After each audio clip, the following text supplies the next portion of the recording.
Live. Live from New York, it's Friday night! Okay.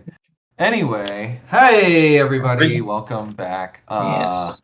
So, we're gonna be doing a whole new one today. It's, Wait, what? A whole new one? Yeah, we're gonna, just trash the campaign. We're gonna move on to a different one. So everybody, to pick your character sheets Why out. was I not informed? The chat that's displayed on screen is partially off screen, on the stream itself. Thank you. The Twitch You chat. should probably watch, huh? You don't have to. Should probably have. Don't have I'll to. have it up so that I can see the chat. I don't know why I have to, but there we go. Hi, Sadie. Clockwork. And hello, future watchers. Sure, yeah. There are definitely going to be some of those. So anyway, I shared the link to our first session with my sister, so she might watch some of this stuff. Well, I hope I'm not totally insufferable. Anyway.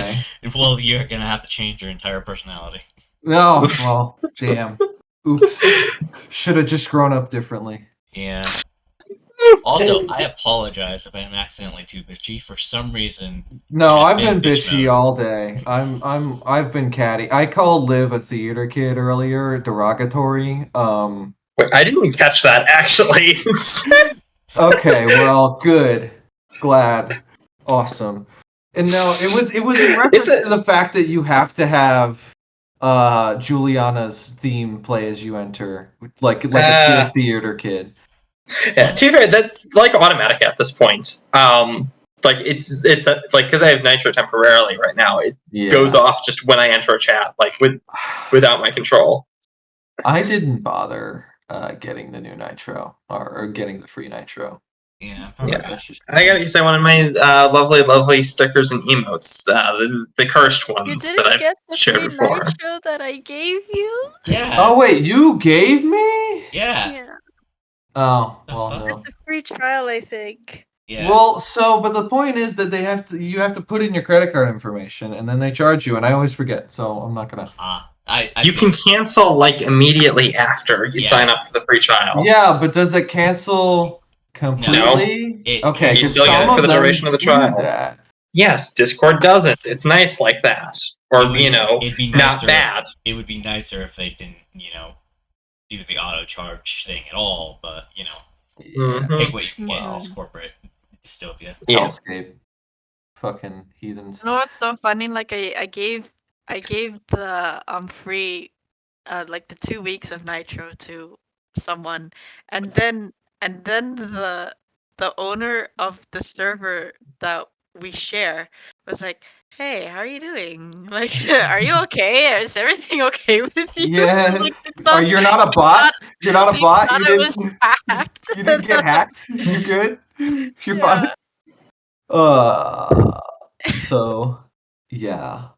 So as a recap, and I guess this is kind of just Liv's telling of the story so far as it happened. So Tapisa fell asleep. She was very tired after her whole, and she just didn't want to engage with the world after her whole incarceration. She was thankful to be on the move and with people with she can at least tacitly trust, even if she barely knows them. But so yeah, first stop along the journey. It took a couple of days to get there, but yeah, we went to Crow's Village. Mingyan Village is the name. It's the town in which Dae-hyng grew up, and the town from which he left to go and join the Earth Kingdom military along with his cousin Po. So, with the help of very good, let me see if I can find them, images that Crow shared of Genshin Impact, we can kind of we can kind of describe the town. It's got a big gate out front. It's got with seals on it. With seals on it. Yeah. Oh yeah, because you watched that part of the play. I watched up until they arrived at the house, basically, or manor, or whatever. Gotcha. Okay. So we should still recap it anyways. Sure. Okay, but I'll maybe speed up a little bit. So the town is on one side is a sheer cliffside. On the other side is it's a sheer cliffside downward into a water, like a river. It's somewhat skinny, but like wide enough to walk mostly comfortably. As you guys go in, Crow's character Pehan noticed, okay, in the middle of like a work day, there are more people out here than there should be. Like, you recognized a lot of the miners that were in there. They were just not there. By the way, this is a mining town, and to kind of they're not just young. Yeah, they're not just like children. They mined the mines. Minor with an E. But to kind of explain the politics of the area, basically this was a prosperous town well before the Fire Nation kind of took over. But like they didn't really fight. They're on like a mining town. They were a commerce town. They didn't really stand up to the might of the Fire Nation. But the problem is also their bureaucracy was so kind of like, I guess, impregnable that what ended up happening was there was a truce. Well, not a truce. It's like an uneasy stalemate where the Fire Nation is like basically these guys print money. As long as we don't super fuck with them, they will kind of just like be a cash cow forever. So we're just gonna occupy the area. We're gonna wave the Fire Nation flag, but we're gonna kind of leave them to be. And so it's a lot less, I guess, oppressive of a takeover than it was in Cranefish Town, where like Fire Nation flags are flying everywhere. We were there during the summer solstice celebration, and like Fire Nation people were everywhere. Fire Nation people are here. They are just kind of like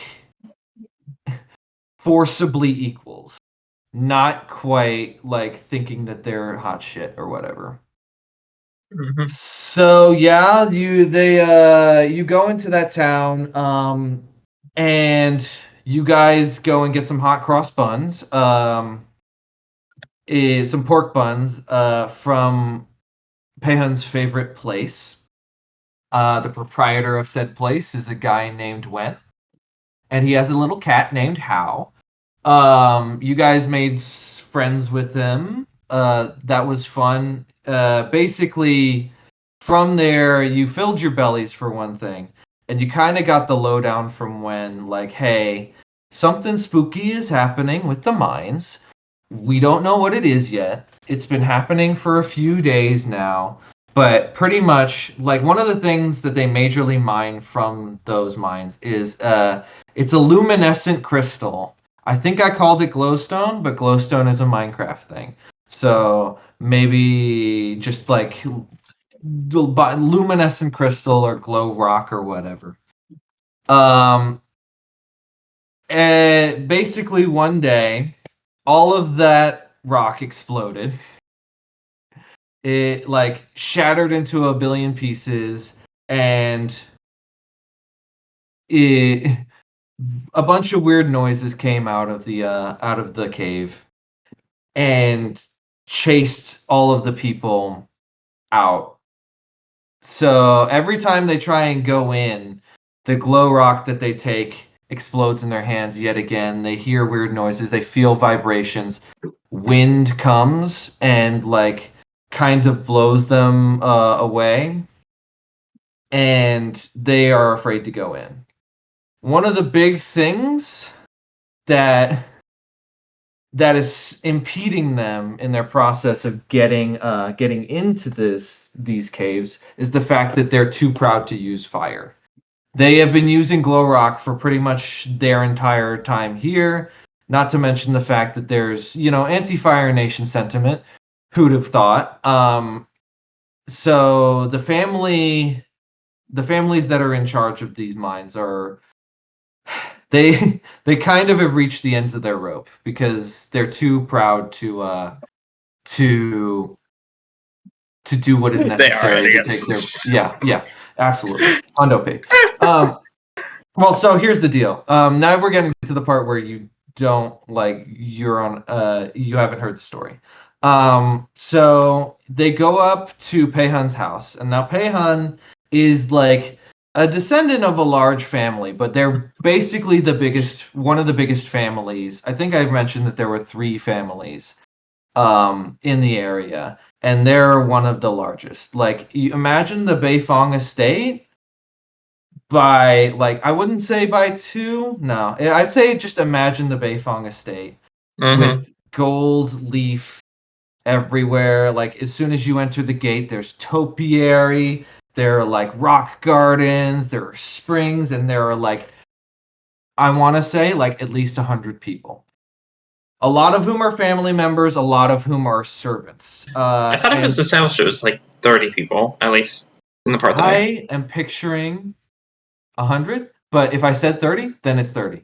Quite frankly, I don't remember exactly how many. It was a lot of people.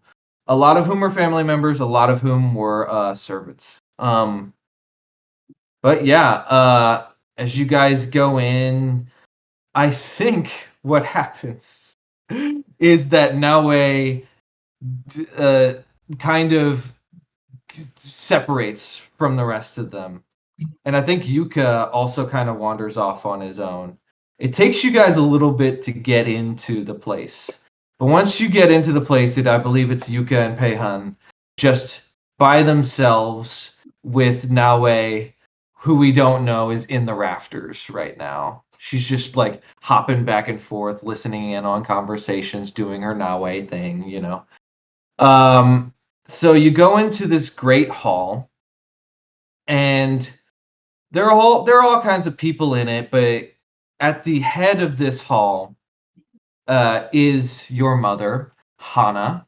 It's Pei-hun's mother. And she is ecstatic to see her son has returned.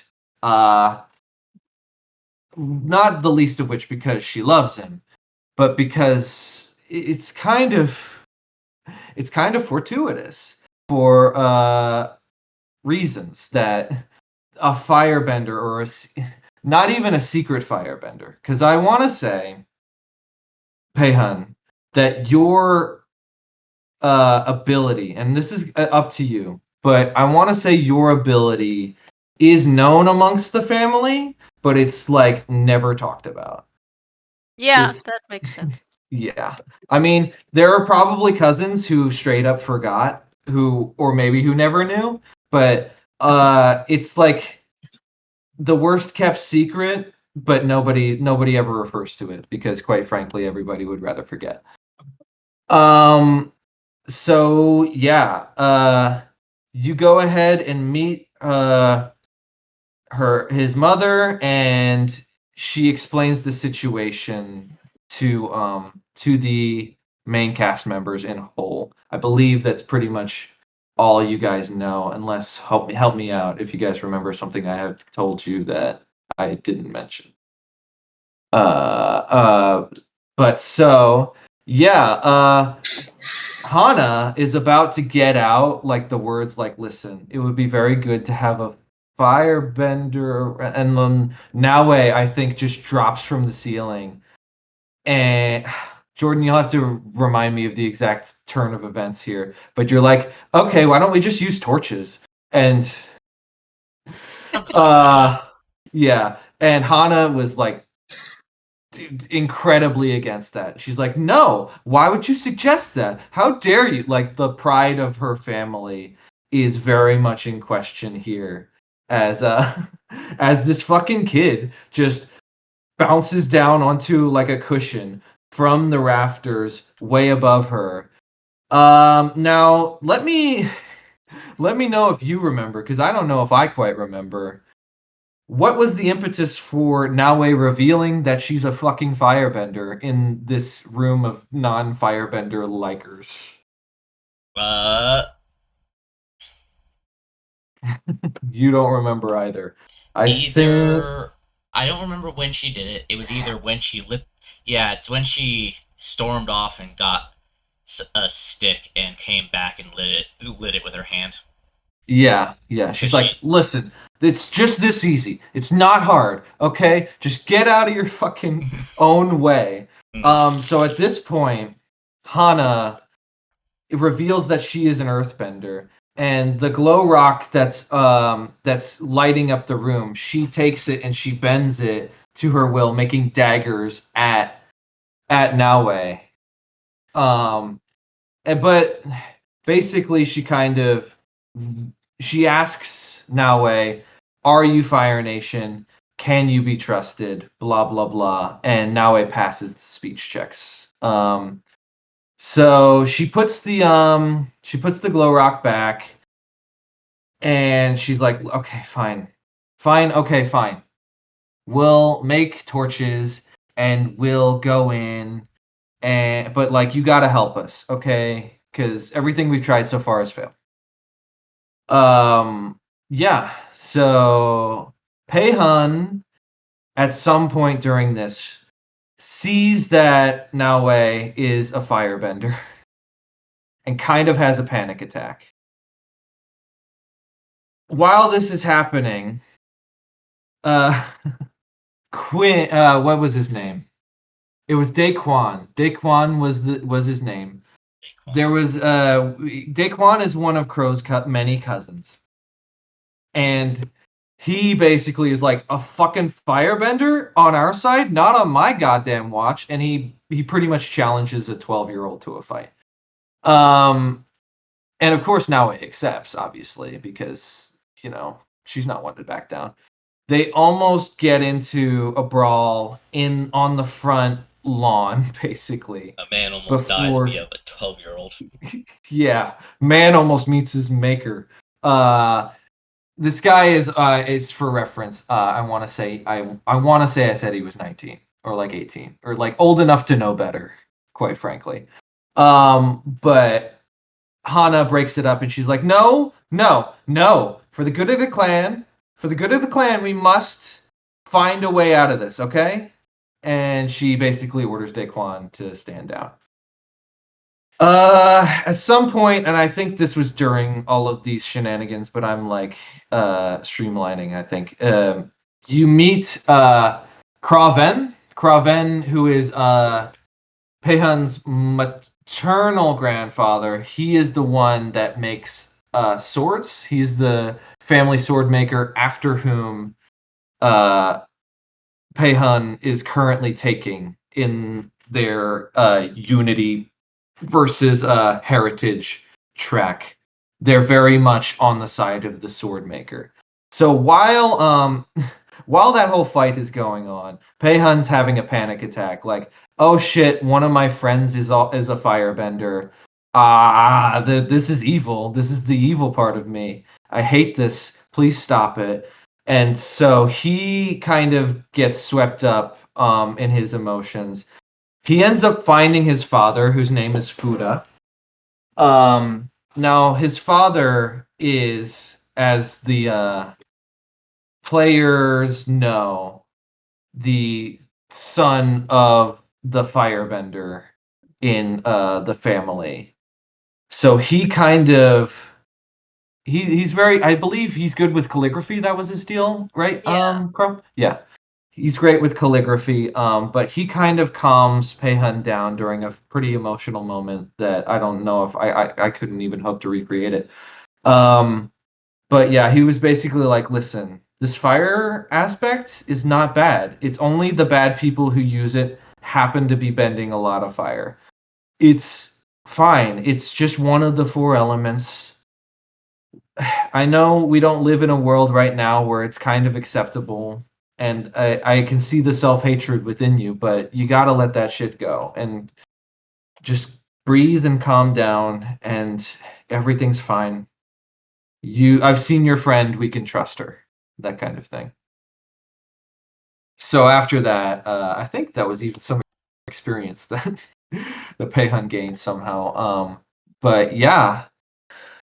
I believe it's either going to be nighttime now and you guys will take on this cave in the morning, or it's like, well, I think it's mid-afternoon now, so they want you guys to have a rest and tackle this in the morning.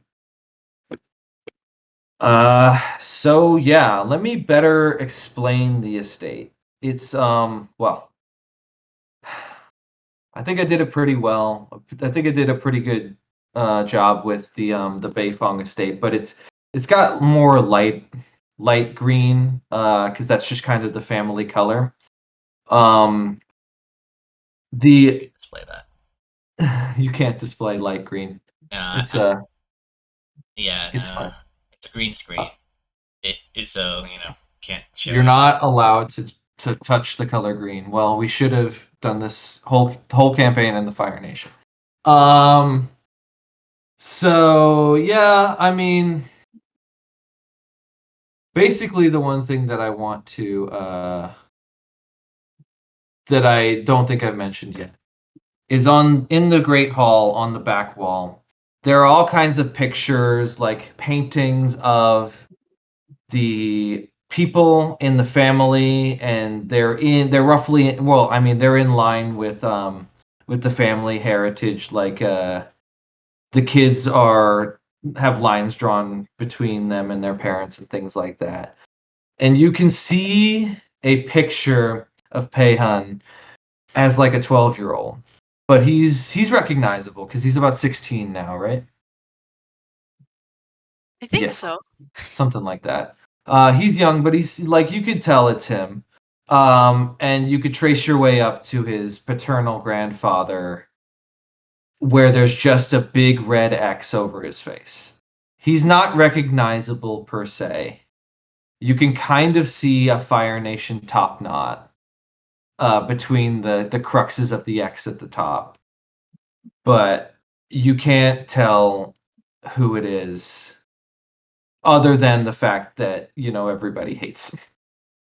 And you could probably put together the why of the situation. Oh, right. So basically, you guys are all being treated to dinner. It's going to be a long table. Normally, there is like a family dinner, but a lot of times people don't like show up. They'll get food their own way, or like they'll snag it from the kitchen or whatever. But here you're in the Great Hall. There was a very long table that was extended, and everybody's there. It's at the behest of your parents, Pei-hun, to welcome you back for at least the short time that you're going to be here. Yuka, I imagine, is himself tired. He kind of doesn't want to engage with what's happening. He's like, he's already kind of like risk averse. So he's just like, nah, you know what? This is your guys' fight. You guys need firebenders anyway. I'm just a water guy. I don't care. So he's probably upstairs, just like having a chill one. But yeah, you guys are all sitting at the dinner table. At the head of the table, at each head of the table, is your mother and your father. Next to your mother is your grandfather. And then I suppose it's up to you which side of the table you would like to sit closer to, if at all. Your mother would probably insist that you sit closer to her, quite frankly. Yeah, I probably would. Yeah. But yeah. I don't know. Well, okay. You guys can pretty much sit wherever you'd like, but you, Noae, are going to be getting a stink eye from at least a few people, most of which from Daequan. She's so used to it, she just thinks that's how people's faces are. Great. Yay. He's actually going to make measures to sit close to you. And he's gonna be like, he's basically trying to intimidate you. But yeah, so you, Tapisa, wake up at this point. You've wandered down from your bed, and it's just about dinner time. Oh, and this must be your other friend. What was it again? Tapisa. Tapisa, says Hana. Ah, Tapisa. Oh, you're from the water tribe? Take it. She looks down at your clothes and makes, an educated guess. Well, actually, your clothes wouldn't be water tribe. They'd probably just be prisoners' stuff, I think. Would you? Okay. That would be up to you. Yeah. Would you have some element of water in your clothes? What's the water content? What's the how soaked are your clothes? How wet? Do phrasing, please. How likely would it be for you to be on a music video? See, here's the deal. You can't In the use 90s. phrasing if it was done on purpose. Was that done on purpose? I don't know if you know what phrasing is. Phrasing is when you say something accidentally, like sexual. Uh-huh. It was not accidental. It was on purpose sexual? It was on purpose sexual. Yeah. You were asking about how... You were asking... You were like, fine. Hey, you know that song WAP? I want to know. Yeah. I want to know about that condition. Okay. Hi. Well, this stream is off to a wonderful start. You're welcome. You're welcome, everybody. You're welcome, Liv's sister in particular. Shout out to you. And this was the GM, just for everyone to know, the one that's supposed to be wrangling things. All right. Anyway. This is why we don't let orange GMs until now. So that's why we haven't let a GM until now. Well, she has a tattoo. I forgot when we established that was. Probably in my notes somewhere. And then it was like of the Southern Guiding Star is what I. Southern Guiding Star, yeah. Yes. Well, you're awfully muscular for and she gets like a little bit of a confused face on her, not knowing how to commence with their sentence. Mm-hmm. And I guess Tapisa just remains silent. Is there food? Is there food? Yeah. Has it been served yet is the question. Yeah. Not quite yet. Okay, then Noae has utensils in her hand, looking impatient. Okay. I just wanted. This woman, in case I didn't make it clear enough, is asking for your gender. But yes, I know, I got that. I'm thinking about how just making sure. Okay. I picked up on the transphobia, or not transphobia necessarily, gender confusion. Yes, yeah. Heteronormative. Heteronormativity, yes. Well, I mean cisnormativity, yeah. Well, as soon as we got the right term, we're good. Anyway, yeah, that's what we and she's like, okay, I mean, have a seat. And she gestures to another seat near her. I would like to get to know all about you. We it only seems fair that we get you only the finest things if you're going to be doing if you're going to be helping us. Yeah. She's still in like her prisoner's clothes, which aren't like rags, but they're also not like fancy or nice or something like jump suit and stuff. Yeah. Speaking of which, we really ought to get you. And she snaps to one of her servants, and she's like, "Robe, please, robe. We can't have you looking like this. You must have been in such a bad way before you got here." Yeah, so, it wasn't fun. Almost immediately, you are drenched. You are drenched. Go back to water. Yeah, you are draped in a finery that the likes of which you have likely never seen. It's pure silk. It is light green. It has got earthen textures all over it, wispy clouds, things like that, like flower petals and everything. And you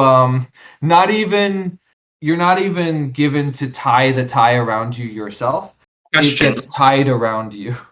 Is this robe traditionally feminine or traditionally masculine? It's how did she gender Tapisa? I think it's unisex. I think she went with the safe option because okay, fair. Quite frankly, what I'm picturing in my mind is either or. Mm-hmm. And I don't know necessarily. Well, I guess like a nice dress. Anyway, but yeah. So you are immediately swept up in this robe, and you are gestured to sit down. Yeah, she is happy to not have to like be in those like clothes or not have those clothes like actively like visible on her. Mix of dysphoria and just the reminder of her prison that she's been in for years. So absolutely makes perfect sense. So Hana goes and sits down at the table, and she's like, "Everybody," and she will tap one of her metal chopsticks against a drinking cup of hers, against a glass of hers. And she'll like, "Everybody, sit down, sit down." There were a couple of stragglers, especially on the other end of the table, who were like either sauntering in late, or they were just talking, or they were standing up. But they all face silence in reverence to your mother as she speaks up, and she's like, "We are having this dinner in honor of my son, your family member, returning home at such an auspicious time. Dae-hyng, how has it been? How has your life been in these past few years? We are all eager to know."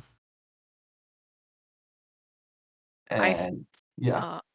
Taeyeon is like he's kind of blushing and all that because his mom is putting him in the center of attention, and like yeah, he likes his family, but like not in this way, I guess. But he'll entertain her, and he'll be like, "Oh, I was I've been on the Earth Kingdom campaign with our cousin. Wait, what was Poe is his name. Poe. Fighting the supporting the war effort." And so from the other end of the table, your father would be like, "Ah, yes. How is Poe? What's the last you've heard of him?"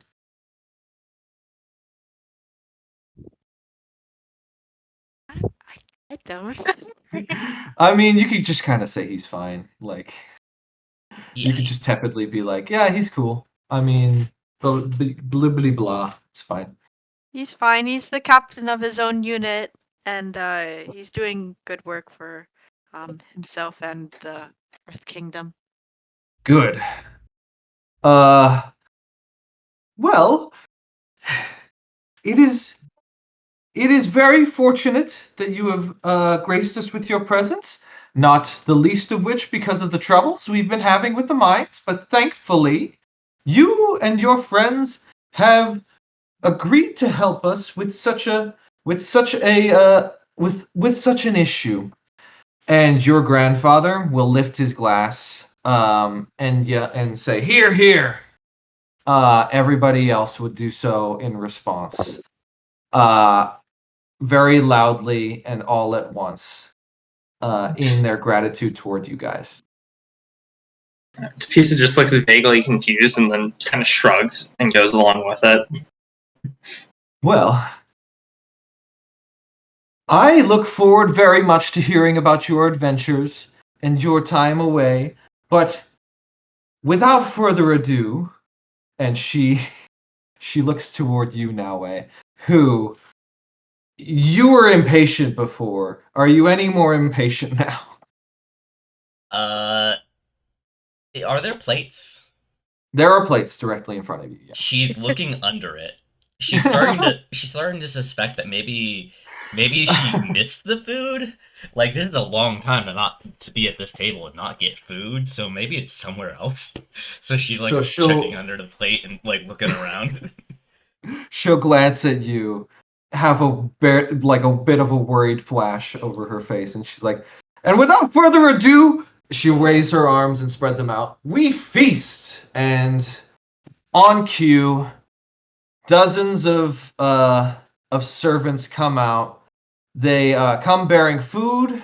They come bearing napkins and drinks, wine, liquor of many different sorts, flavored drinks, water, just plain water. All come spewing out of the various doors that, quite frankly, are so plain that you don't realize, unless you're looking for them, that they exist. Yeah, you all get served food hot and ready. There's pork, there's chicken, there's some beef, there are noodles, there's rice, of course. I wouldn't say that there would be any kind of water tribe food or anything that you would be super comfortable with. She's had gruel for the last however many years, like basic like bread, stale bread. Yes. Yeah. No, I remember like specifically there's a thing of like now I ordered like a bunch of weird add-ons to the food that they ordered earlier, and Tapisa just gobbled that up and was like, delicious. Oh, where are my manners? And she snaps her fingers. And in front of you are almost like within seconds a vat of stewed sea prunes. Kind of just for you. I was hoping your other friend from the water tribe would be here with us, but I guess, well, more for you. We'll save some for him later. But yeah, that gets plopped right in front of you, and quite frankly, it's more food than you've seen probably in at least the time you've been incarcerated, maybe ever. So the evening continues on with merriment. Your mother kind of pokes and prods you for information, Dae-hyng, like on your exploits, on just the state of the world, because she hasn't been out for quite a long time. She will also try and glean some information from you, Tapisa. She wants to know what life is like in the Southern Water Tribe, and she will ask you basically as much. How are things down there? I've heard the news is quite dire. I wouldn't know. I've been trapped in a prison for the past. Did we ever establish an amount of time? I want to say at least a year. I want to say more. I remember a year, but it's either a year or 3 years. I think it's 3 years at least. Okay. Yeah, because like she's 16 now, and she's been like in prison for a while. Like she was captured pretty young. Yeah, no, I wouldn't know. I've been stuck in a Fire Nation prison for the past several years. Oh. Immediately, the mood immediately stops. Yeah, the mood immediately drops. You are like, well, Hana's like, oh, good heavens. Everybody kind of is silent. And these pampered people can't really even imagine what it was like. Mm-hmm. So giving his mom like a bombastic side eye. Daquan scoffs, and he's like, "Can't have been that bad. You survived it, didn't you?" I'm thinking of a response. Please hold. Yeah, go for it. What's on my plate? What's on my plate, real quick? Well, quite frankly, I don't know. That's your character decision. Potato? I would say it makes sense that it's more food than Noae's probably ever seen. Yeah, no, her plate is... It's a good chance that she's got some of everything. Yeah, What's the options? Any steamed potatoes or like? So yes, steamed potatoes, bread, buns, rice, probably a bunch of other like traditional bunch of Earth different Kingdom meats, like in different I guess Maybe denominations. stir fry and chop suey, maybe. Yeah. Skewers and things like that. Yeah. A little potato. She picks up. Aims it at Dae-hyng and uses firebending to make it pop at him. No. So he is now covered in hot potato. Mm-hmm. He is fucking pissed off. What the? Man, I'm just gonna curse because, quite frankly, that's what's coming to mind. You're fine. You're allowed to curse on Twitch. Well, I know. It's just like it's not. It's a very un-Avatar-y thing. But Toph should have been able to say "fuck," and I stand by that. All right, Toph. Yeah. So you like fuck it? You get one. You get one. We get one. It's a PG-13 stream.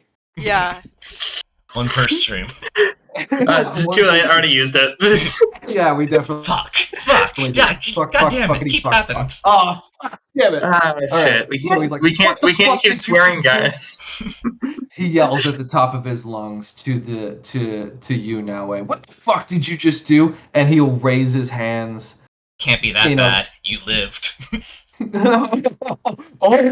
Like his eyes flare up, and one of like the biggest people you have ever seen. He is 6'6", towering, hulking, very muscular. He was sitting next to Dae-hyng. He stands up and he puts himself between you and him. He is like, no, not here, not now, no. So you get the sense with the Dae-hyng has not calmed down, but he is at the very least stopping. He's very pissed off about it, but he gives you the eye, like straight up, this means war. The two of you are not going to be friends. This is gonna end up in somebody losing some teeth, at least according to his face. Noae is eating the other potato. Has no response to his anger. Just eats the potato. And that further enrages him. Like, but he, at this point, points to you, and he's like, "This isn't over," and he'll storm off away from the dinner. She looks back at the table and's like, "Yeah, you left all your food, idiot." More for me. She takes his plate. There's no doubt she does that. Like, she just reaches over. More for me. So this guy, this man looks down at you. You can tell he's not your biggest fan either. Mm-hmm. But he at least has some level of decorum to him. He sits back down and just gives you a glare. Like, he believes that is in part your fault. But he will not do anything about it for the sake of the dinner. You also get the sense from quite a few people around a similar vibe that if certain people at the table who have a certain amount of clout and respect were not there, this would be a much different story. Yeah. So he sits back down in front of his plate of just piles of meat, just like oodles of protein. He sits back down and goes back to eating. Your mother, Dae-hyng, has a look on her face that anybody else would think was just a proper smile, like proper politeness, but you know she is pissed. Mm-hmm. She is not happy.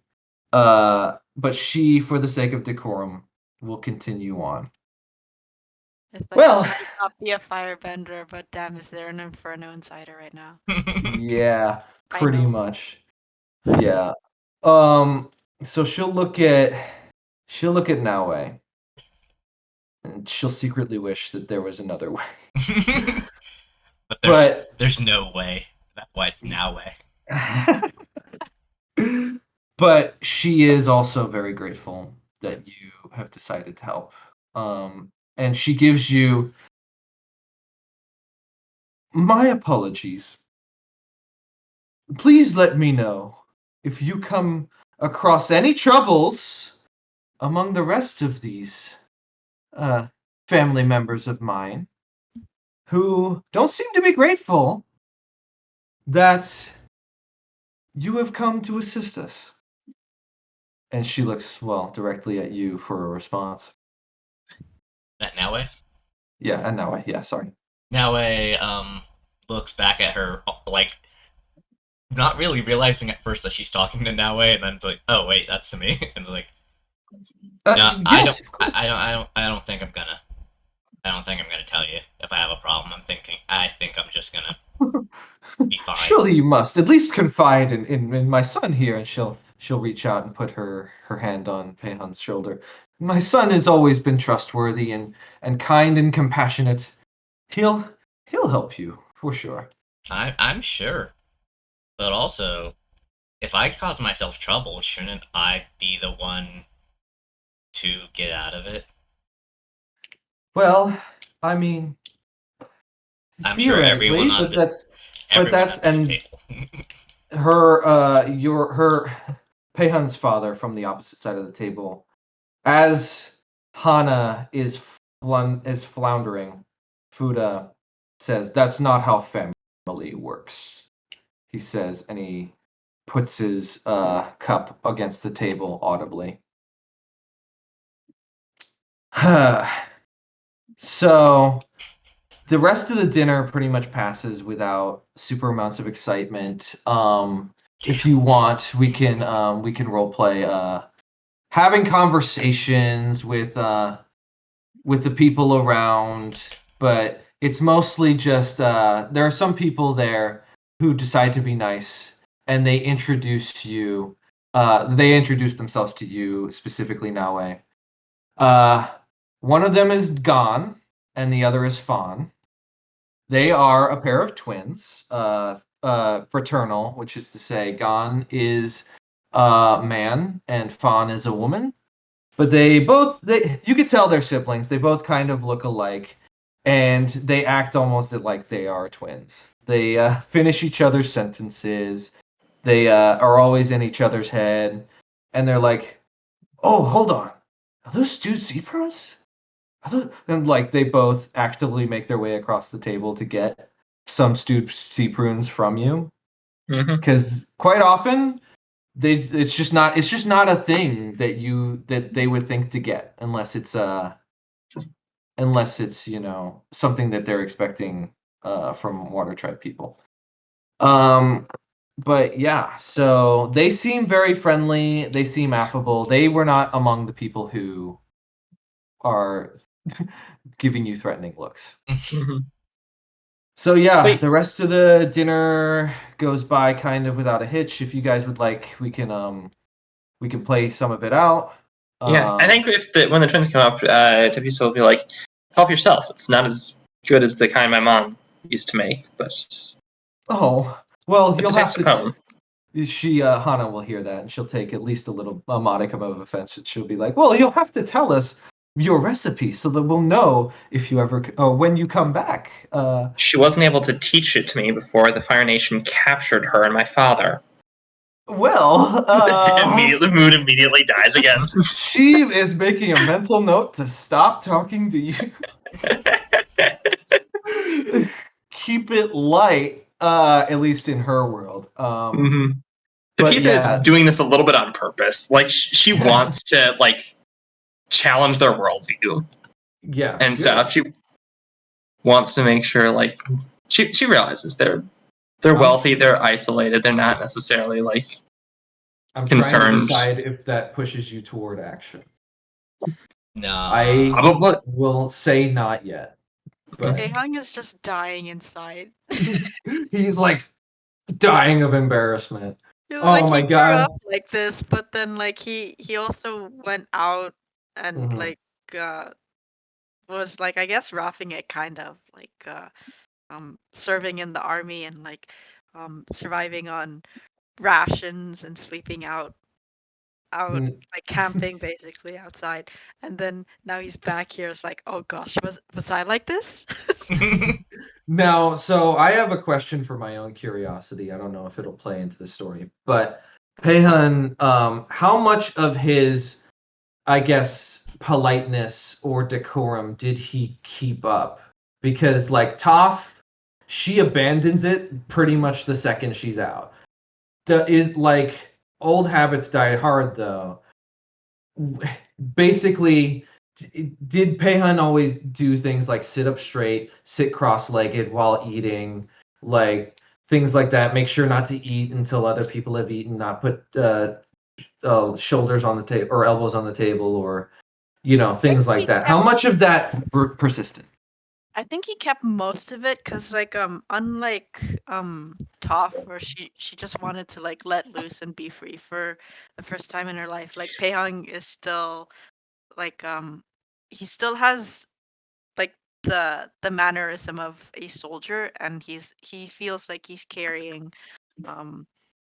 like he has to be honorable because he is part of the Earth Kingdom army, and he has to put forth that that persona that like, yeah, we're like we're good people, and like we have to have a certain decorum, and like always sitting up straight, and like what's it called, like the pace of his feet is also like measured and stuff like that. Yeah, so he's roughed he it. does have manners. He's got manners. He's like, you could say, of two worlds in more than just one way. But yeah, so could you explain a little bit more about how he's dying inside? Sorry, didn't mean to interrupt that. Oh yeah, because like he's hearing his mom like be like, I guess, the like ignorant of the world, whereas like Dae-hyng knows a bit more about the current situation of the war, because he's been fighting in it for the past couple of years, and like mom has been isolated in their in what?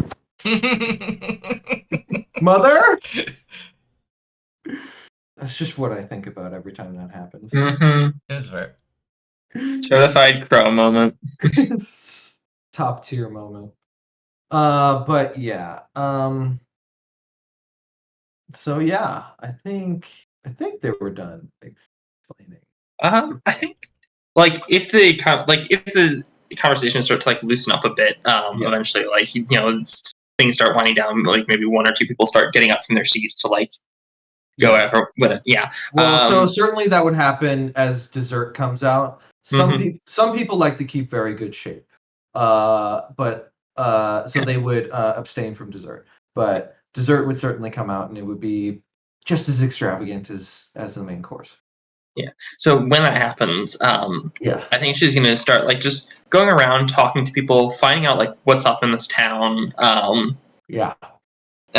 going on, what the problems are. Trying to see like what's up with Fire Nation. So specifically, what are you asking? I'm trying to trigger whatever I can. You're trying to basically, you can ask, because you were asleep during most of the explanation. What is going to happen is your character is going to be caught fully up to where everybody's at with the cave situation. You also, I assume, ask about the political situation. Yeah, and just like what's up with the Fire Nation assholes and stuff. Like, you kind of have it explained to you that the Fire Nation have been here for a long time. They've kind of integrated themselves. Like, there are people who are born Fire Nation who were born here. Yeah. Hold on, please, 1 second. Whatever I can. When you spend time talking to the locals about their problems, roll with harmony. Sure. So, and then what do you? It depends on what I roll. 2d6 plus 1, I think. 1 sec.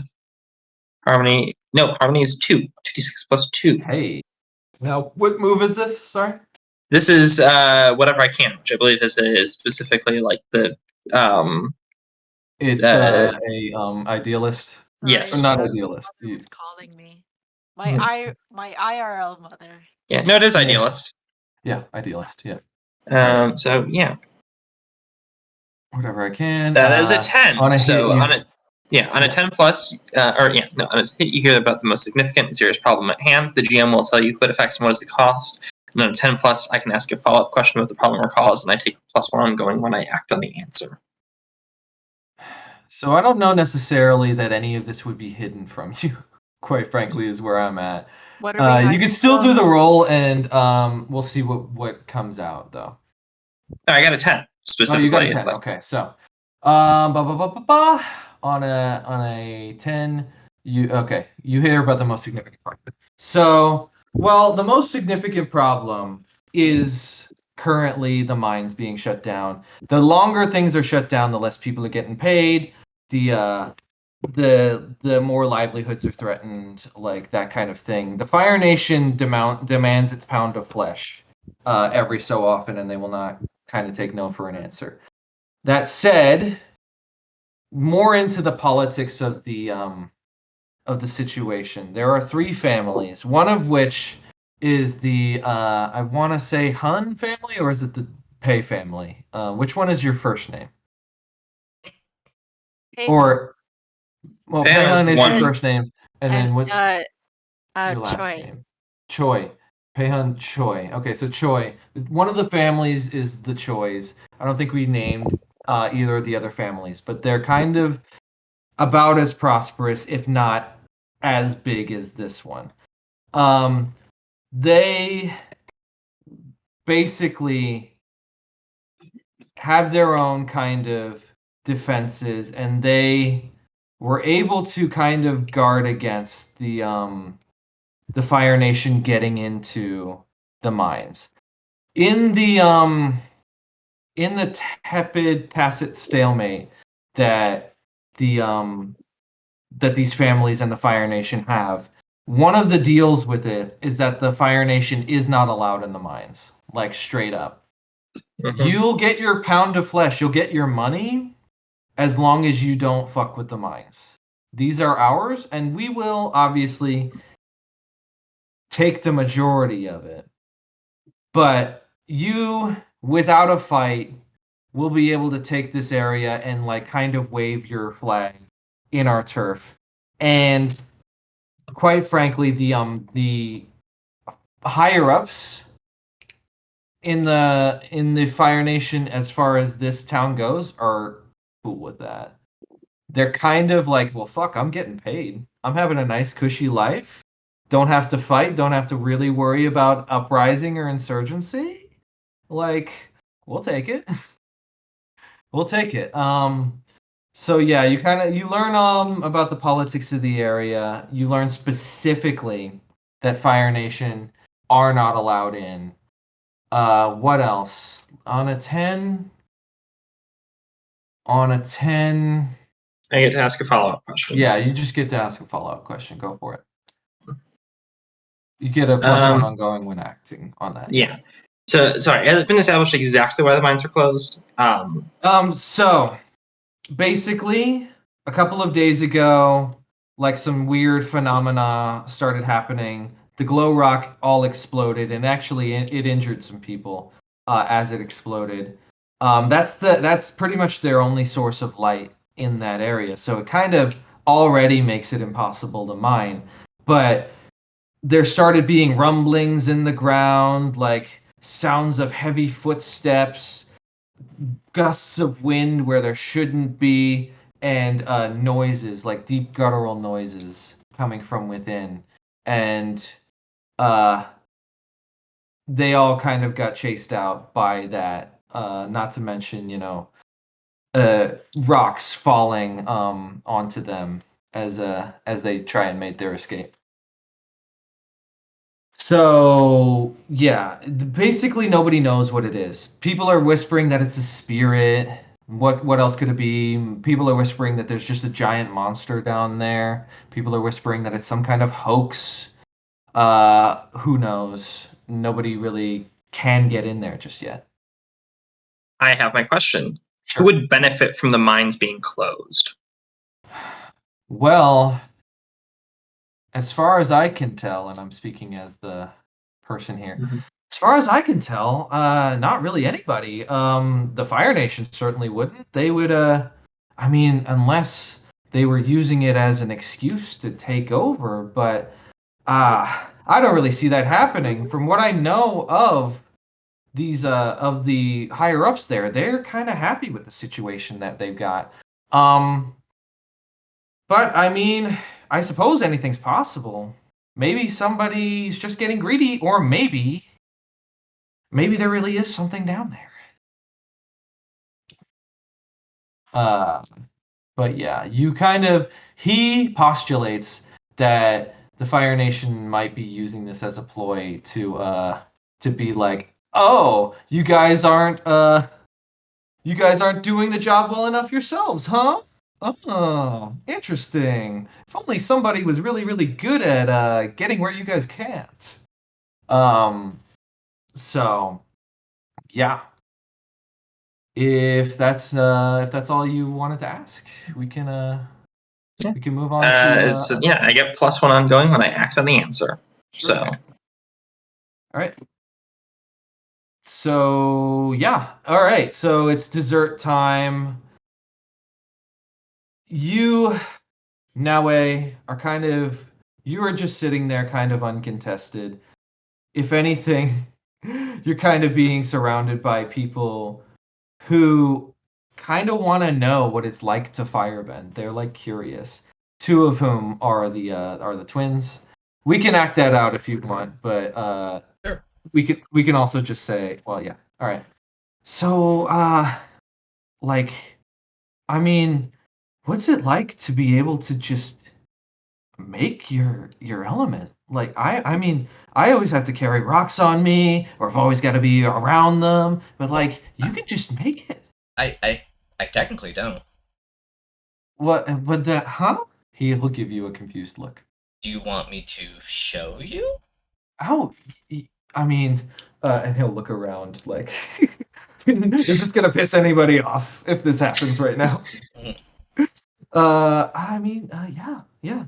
Sounds good. She stands up, gets into not a fighting stance, but a practice stance, and takes a deep breath and like uses her hands to like guide her breath, and it's like, so from what I understand from the information that I have read and gathered, it's a lot like a combination of airbending and waterbending. Airbending and waterbending? How? Yeah, this guy asks. I think Tapisa is going to come in around here, like she'll have wandered over from her previous conversation. She's just like, fire flows, right? Yes, and you have to go with that flow when you firebend, because if you go against it, you'll just get burnt. Neat.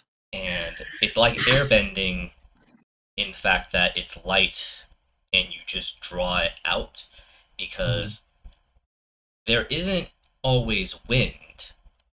There's always air, but fire is also the air.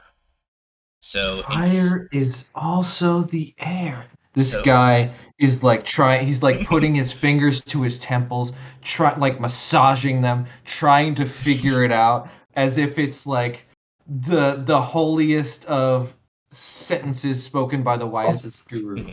I just realized, like, the fact that that Combustion Man is called a Combustion Man means combustion theory exists in this universe, and like there's engines and stuff. So yeah, no, the theory of like how fire works, like in that it burns oxygen or is oxygen, is like known. So yeah.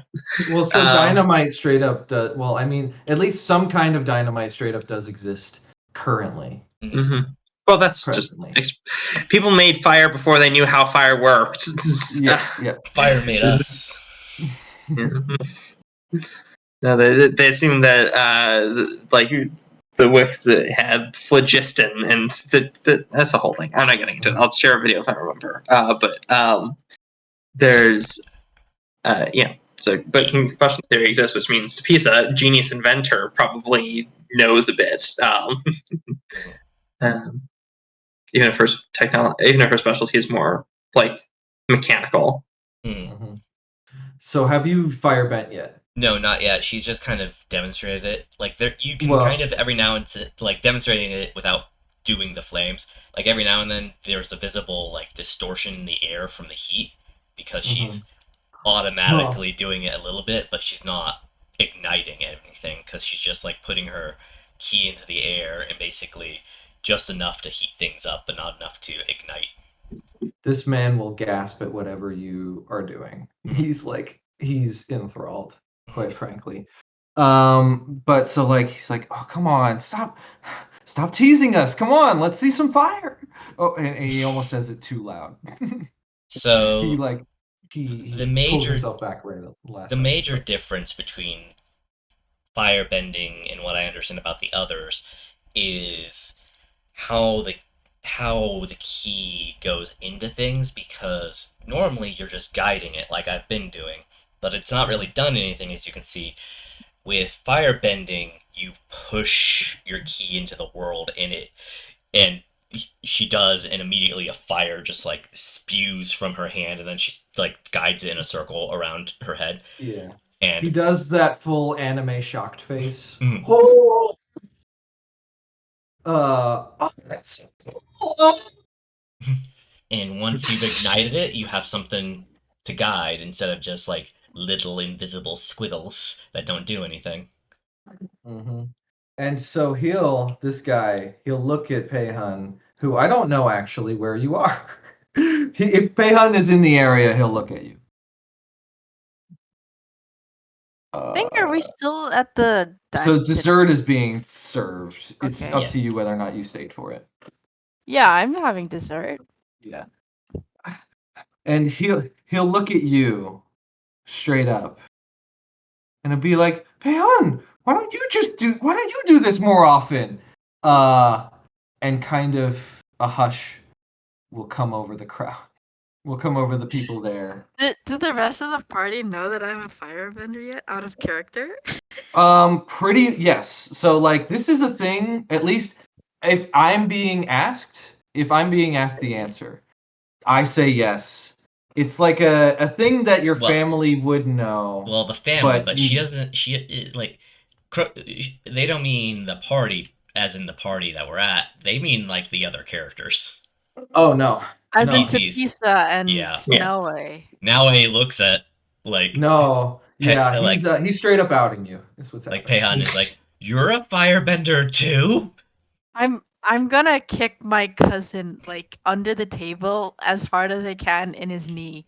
Ow! What? Like, I mean, I get that it's like taboo or whatever, but and he'll do like the jazz hands around his head, but come on, it's like super cool. Do you want to play fire catch? I mean, I would if I could. Ow! He's eager to learn. But I guess you were talking to Dae-hyng. Yeah, but like she will like say, "Can you earthbend?" to the excited cousin. Yeah, I can earthbend. Watch, and he'll take the glow rock from the wall and like he'll make a fun shape out of it. There's only it's only so malleable, but he'll make some angular shape that ends up looking like kind of the figure of a man, like a human being. Not anybody in particular, but he's creative with it. So Noae says, you make gloves with stone so you can touch the fire. And then points to Dae-hyng, and you are a firebender, so you can just catch the flame, right? No. No. I just love the curt no. And, like, Noae's just, like, more confused now. So you're not a firebender. Not really. Do you not know how? Because I can teach you. Well, okay, so like in this family, it's kind of like I never understood it, but it's kind of considered a black mark. You get the idea that this guy just has no filter. He will just kind of say what is too polite to be said.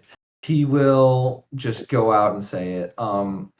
Yeah, I mean, I don't get it, but Rayon's kind of like a little bit no, what's the word? Fuck. It's kind of miffed about it. So I mean, I think he should be encouraged to explore this side of him.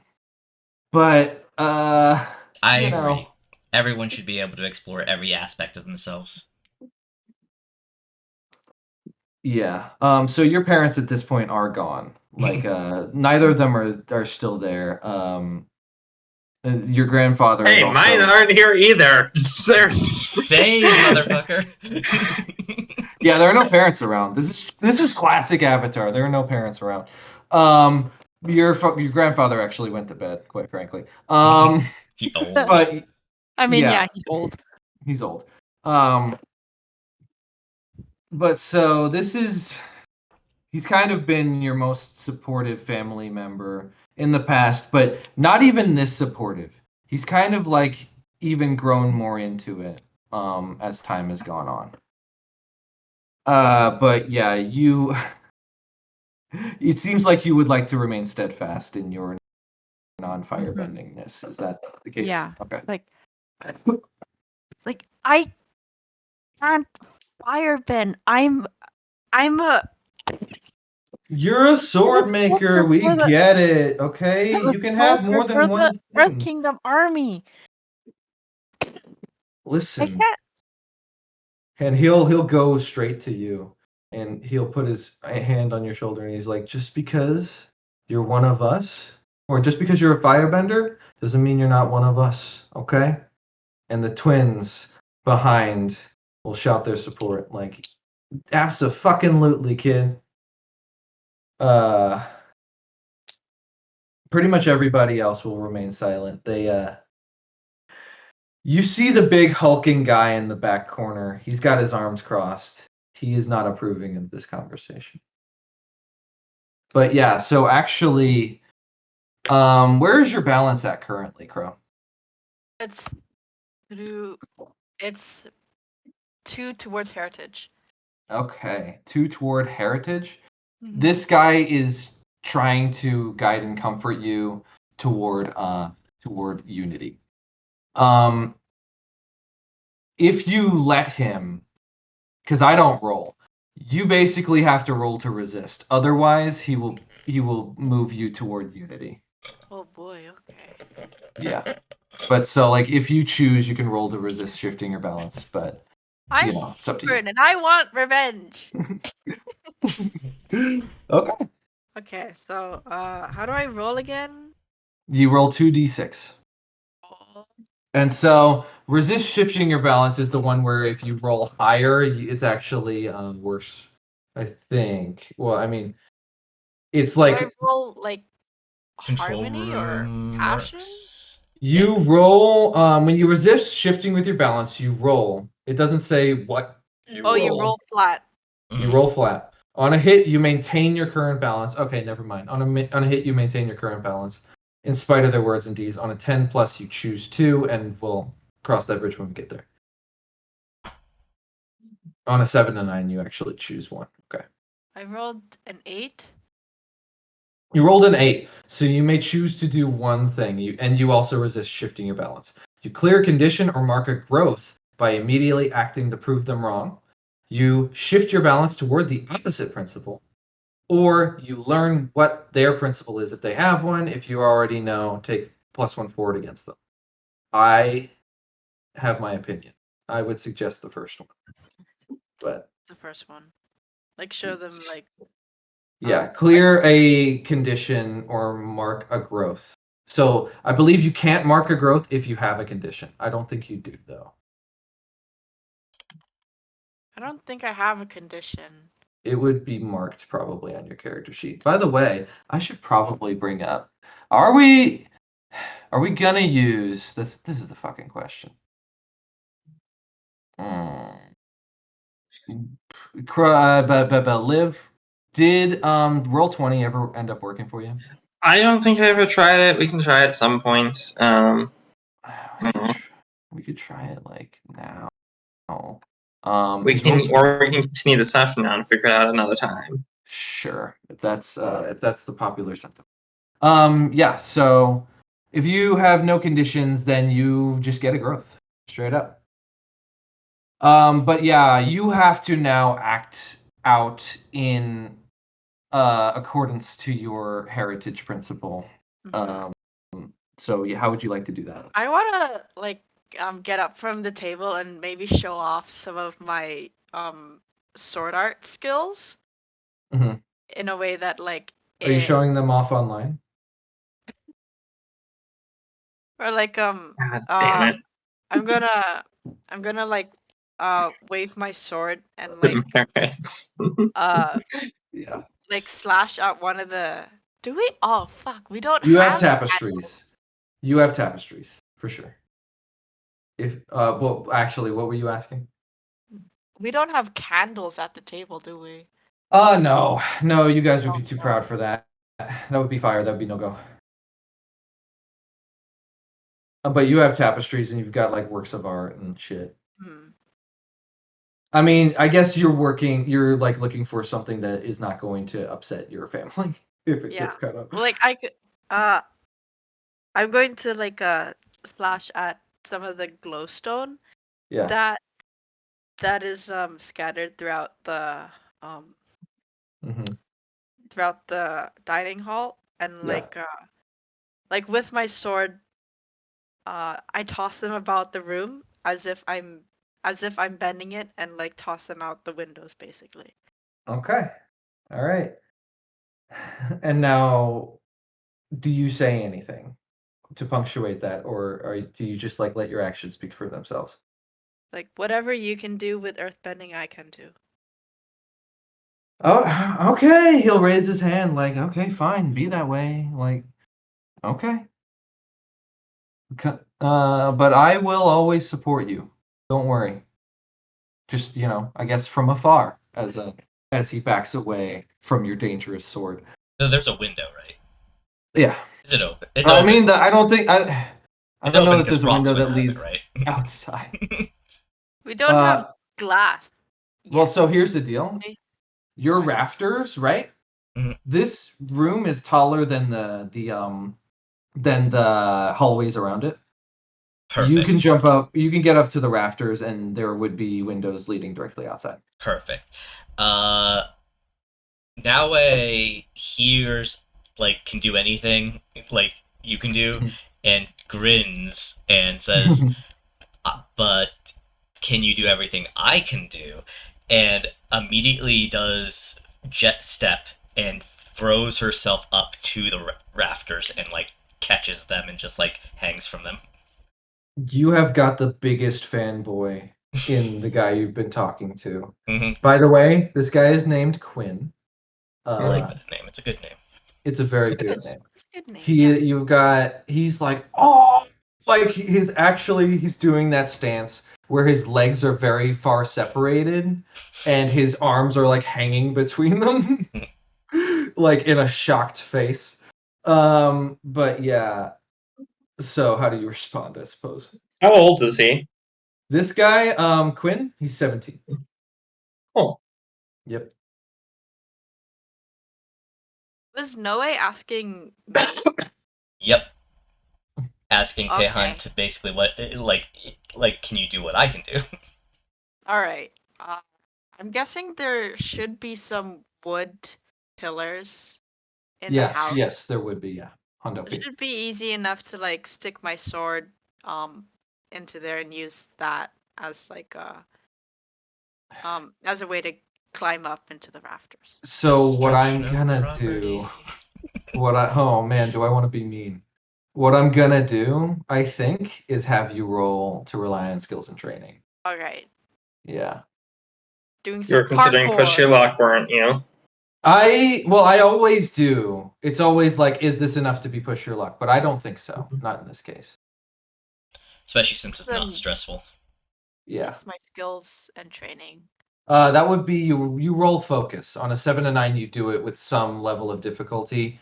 On a 10 plus, you do it perfect. Is my focus a minus or a plus? I don't know. I can't. Is it? Fuck, it's a minus. Uh-oh. 2d6 minus 1.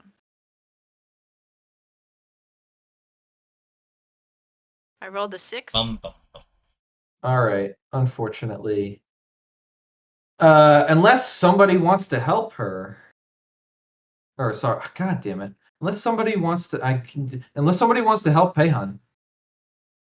That's a 6. All right. So no takers. So yeah, basically you try and stab your sword into the wall. Your first foot gains purchase, but the second foot slides. As you reach up toward the rafters, you are inches away, and you don't quite make it. Darn. You actually land on the table, and it cracks the wood underneath your knee. Listen, okay, it's all right. We don't have to keep doing this, says Quinn. He'll actually run over toward you, Dae-hyng, to make sure you're okay. You doing all right, bud? And is everything fine? He'll actually, one of the twins behind you will grab your sword out of the wall, and hand it towards you reverently. Kind of disappointed that Tapisa isn't a show off, because this would have been the perfect opportunity to pull Jack Sparrow, Will Turner, makeshift pulley out of something to launch yourself into the rafters type move. Yeah. Noae, one of her main motivations is excellence. So showing off is kind of in her makeup. So I snap the sword and storm out of the room. Yeah. As soon as you're gone, one of the other family members who hadn't talked since now, before now, actually takes it upon themselves to do a similar thing to you. So this is a 13-year-old girl. Her name is Toya. Crow and I were actually talking about her before you guys got here. But she will, with her grace and fluidity, she will jump from the table to the wall, to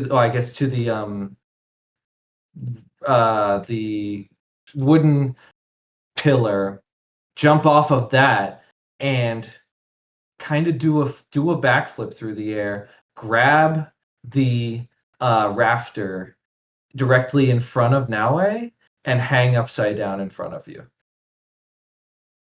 And then she'll just give you a big toothy smile. See?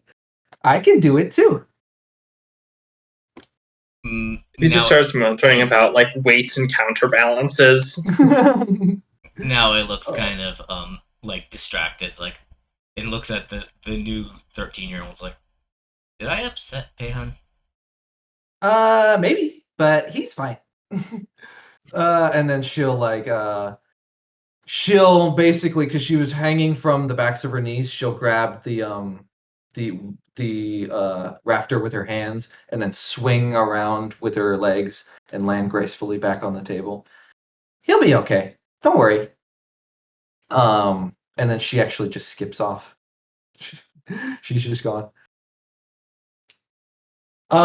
So yeah, at this point, you guys hear a very loud bell. Bong, bong, bong. And your mother, Dae-hyng, she will come back in from whence she was staying. And she'll be like, good heavens, is that the time? Oh, we ought to get everybody to bed early. Okay. And she will close her eyes and think a little.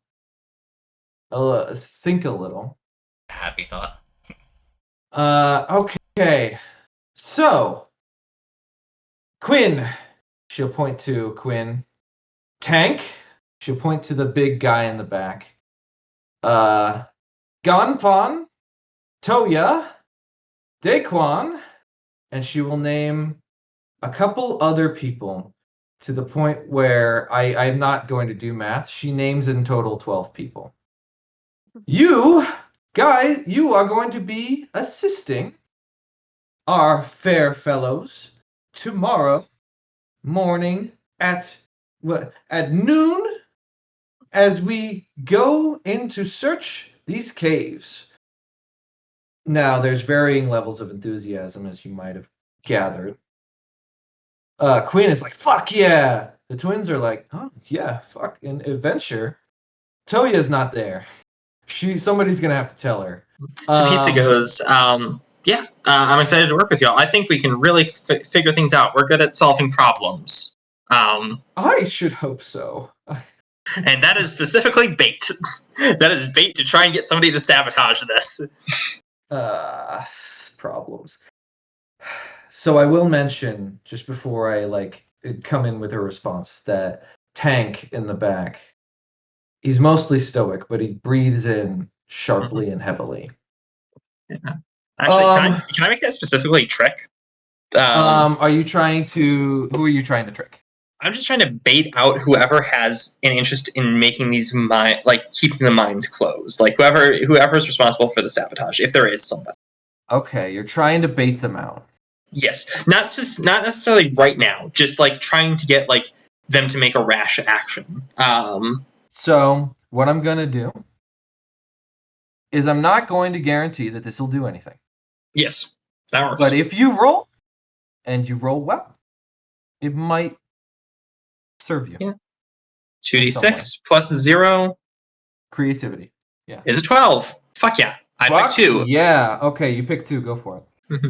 They act foolishly. The GM tells you what additional opportunity they give you. That's for sure. Yeah. And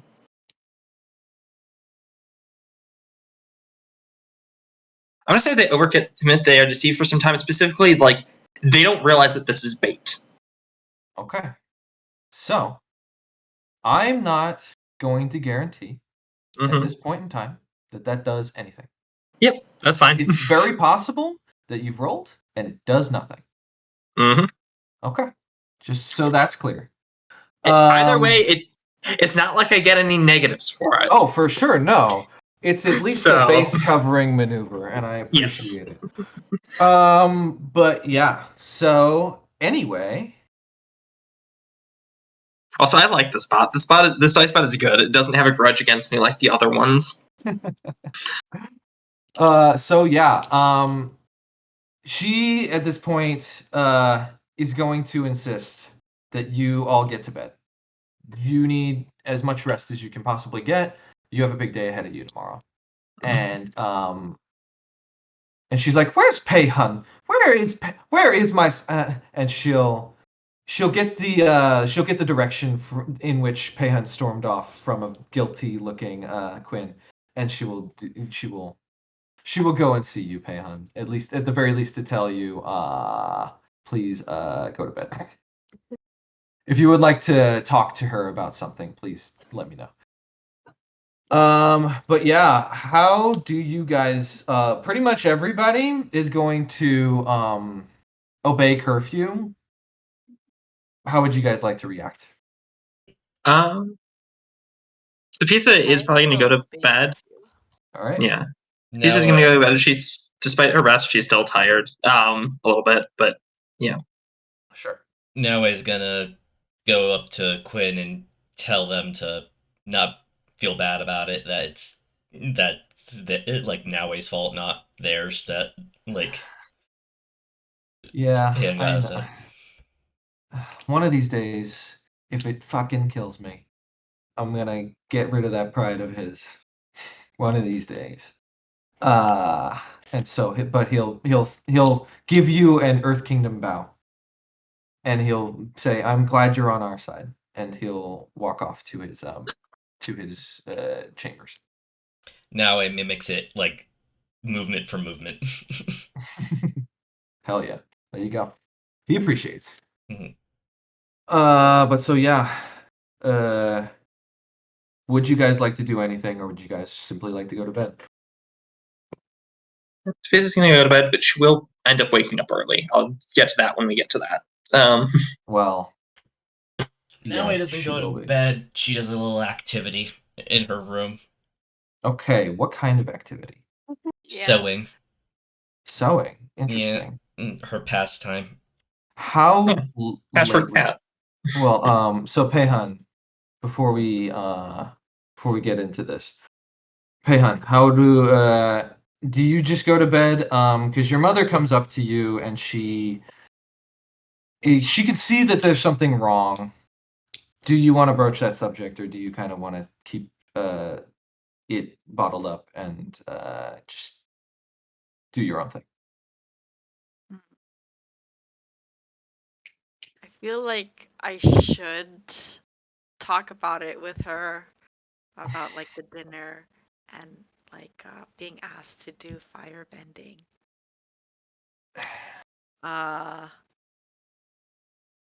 So what I would say is that you will maybe not super get the most, like, she'll do what's best for your mental health, but there will be the undercurrent of anti-Fire Nation. So if you're trying to go further toward heritage, I would say lean into this conversation. Yeah. Otherwise, I would say like maybe just have her be surface level about it and not like super in depth. Yeah. I think I'm practicing with my sword strikes, sword slashes and all that, to like kind of cool down after after my failed roll. Peihan, I appreciate your diligence, but it is time for bed. We need you tomorrow.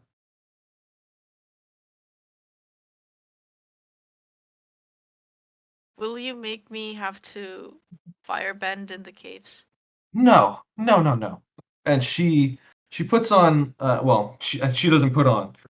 Her face reflects her guilty conscience of, like, this was, that she was only considering it because she thought it was her last resort at the time to have you do that. And she sees how much it upsets you, and she genuinely loves you. And she will make every indication that this is not mandatory, especially given now the plans that they've made. There's like a visible like a weight off of Peihan's shoulders, and like he releases like a breath of like relief, like all right. Okay. I'll be happy to help Noae in the caves. I just don't think I can. Okay, so I'm going to make the executive decision because of the accumulation of your anti-Fire Nation actions. I'm going to push you even further toward heritage. Okay. All right, so you're at +3 now, right? I guess so, yeah. All right, so be mindful of that. All right. What happens when I'm like full If you go over the thing, you lose your balance, which triggers a thing, and then your center is permanently shifted. Yeah, you're kind of, well, permanently in quotes, but basically the direct consequences is that you're out of whatever fight you're in. Like, you kind of have a panic attack, and you panic and you run, or you kind of succumb, depending on what makes sense for the situation. If your balance shifts past the end of the track, you lose your balance. You obsess over that principle to a degree that's not healthy for you or anyone around you. Choose one of the following. Give in or submit to your opposition. Lose control of yourself in a destructive and harmful way. Take extreme action in line with the principle, then flee. Afterwards, when you've had some time to recover and recenter yourself, shift your center one step towards the principle you exceeded and clear all your conditions and fatigue. Balance it to your new center. Where do I find that? That's just on the cheat sheet stuff. Yeah. It should just be in the regular. It's in the moves or balance moves if there's like a specific section for that. I don't know if there is. I have moment of balance. Yeah, but that's on your character sheet. Not it. So if you go into in the Discord channel, if you go into resources, okay, like the one directly under Green Room, there's the PDF right there of the cheat sheet. It's also in my like Avatar Legends template. If you're on for Fairy, if you use that at all. But yeah, so the move is lose your balance, and it's the thing that Liv just said. Mm-hmm. So yeah, she tells you that she will not expect anything of the sort of you. You are relieved. Is there anywhere else you would like to take it?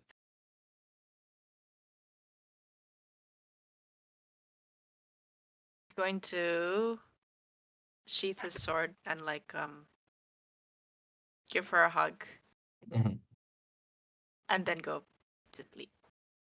Okay. All right. So Noae, how late do you stay up? She's not gonna make something complex, so okay. Probably a couple hours. Okay. So at around midnight, you get a knock at your door. Tuk, tuk, tuk.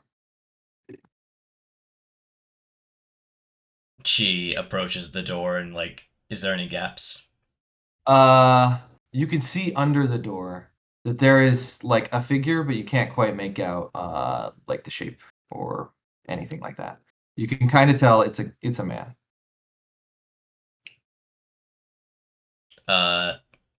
She jumps to the rafters above and asks who it is. It's your new blankets. You don't. The blankets that we gave you earlier are not good enough. And he's being is exactly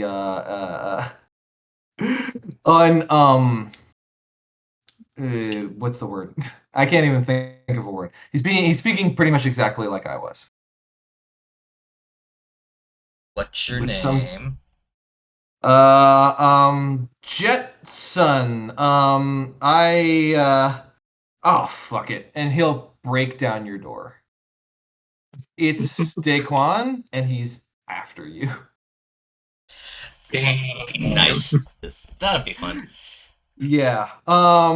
So we can leave it there. I can also mention that he's not alone. There are two other people with him that are very much out to get you. You don't know their names, but yeah. Anyway, he rushes into the room. He could hear that the voice was coming from up above. And he looks up at you. He's like, "Come here, you little rat!" And he will with a grace that you weren't expecting, jump up and just grab the rafter that you are directly on. Cool. Yeah. His two compatriots will come in. One of them will jump and like swing their way onto the rafters, but kind of on the opposite side of the room. And the other will stay on the ground. So they're kind of surrounding you. Noae grins. All right, so we can leave it there as like a fun little cliffhanger, or you can like decide what you want. I kind of want to do it, but also I am limited on time. Do you think? Yeah, I think we should stop there. That's a good like cliffhanger setup. Sure. I want to fight. You'll get the fight next time. Yeah. Which will be soon, actually, because we're probably meeting Tuesday. Yeah. Tuesday. Yeah, sure. Yeah. So. Okay, yeah. I just want to do one move before, so I don't forget it. Sure. Okay.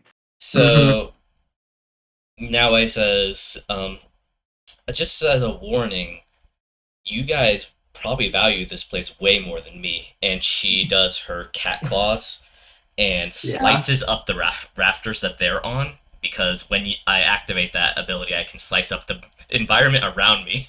And so I just remove the rafters from underneath them that they're hanging on and let them fall to the ground. And then just have flaming cat claws, and it's like, okay, let's start. What I will say is you do that move, and that's where we'll stop. Mm-hmm. Okay. So, yeah. So, fun stuff. We're getting toward the main-ish event of this arc. Thoughts, questions, comments, criticisms, anything you would like to levy? Neither now or later. My ears are open. Your ears are open and ready.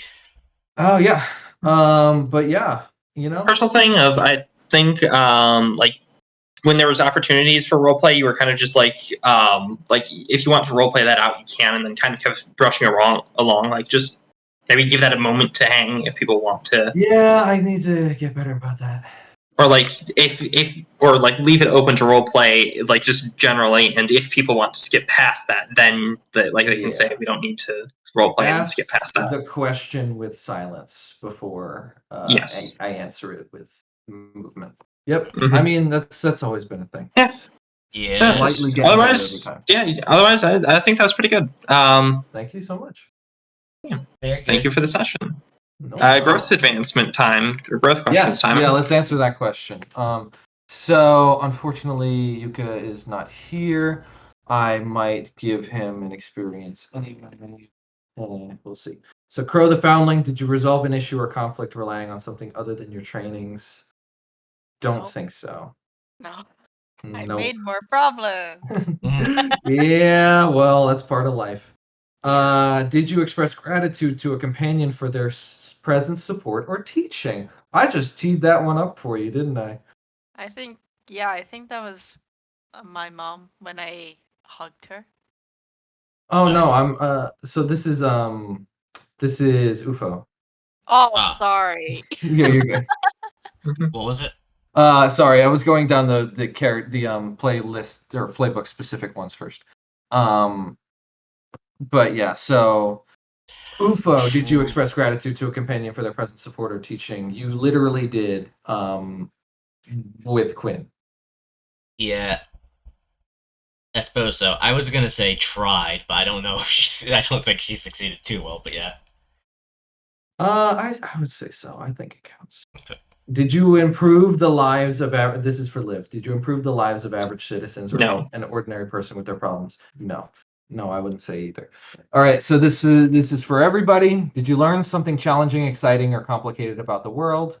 Yes. For Tapisa, she learned about the whole situation with the mines and Fire Nation. Yeah, and everything. That would be a thing that like she's getting caught up on. I would say it's not the case with either of the two of you guys. Now they might, but. Did you stop a dangerous threat or solve a community problem? I'd say no.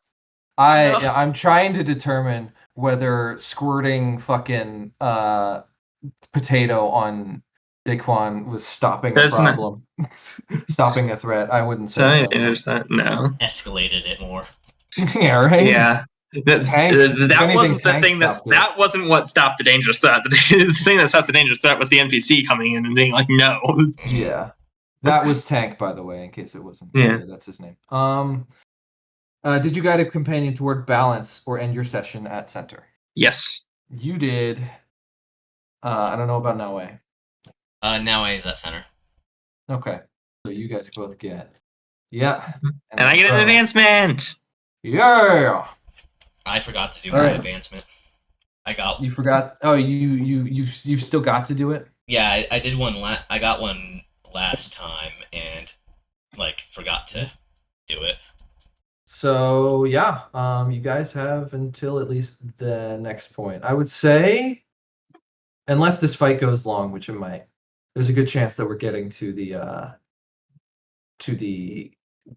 caves tomorrow, or caves next time. So yeah. Children yearn for the mines.